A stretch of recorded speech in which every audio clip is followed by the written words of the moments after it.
মঙ্গলবার রাজ্যের প্রতিটি জেলায় বিজেপির পক্ষ থেকে সাংবাদিক সম্মেলন করে দেশের জরুরি অবস্থার বিষয় তুলে ধরা হয়।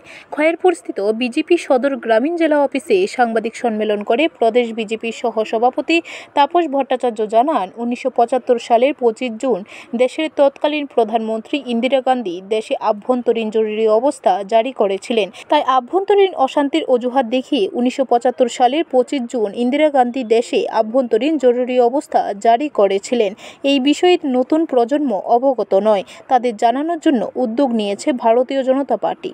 সেই সমস্ত বিষয়গুলি নিয়ন্ত্রণ করা হতো সেই ইন্দিরা গান্ধীর সময় থেকে, এবং অদ্ভুতভাবে সেই সময় একটি স্লোগান তৎকালীন কংগ্রেসের কেউ কেউ গোটা দেশ জুড়ে ছড়ানোর চেষ্টা করেছে, যা তাদের স্বৈরতান্ত্রিক মানসিকতার প্রতিফলন ঘটায়। সেই স্লোগানটা কি ছিল? Indira is India, India is Indira.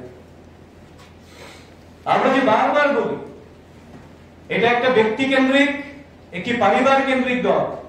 Congress গোটা দেশের মানুষের দল নয়, এবং সেখানে গণতন্ত্র বলে আসলে কিছু নেই, তার মুখোশটা রয়েছে।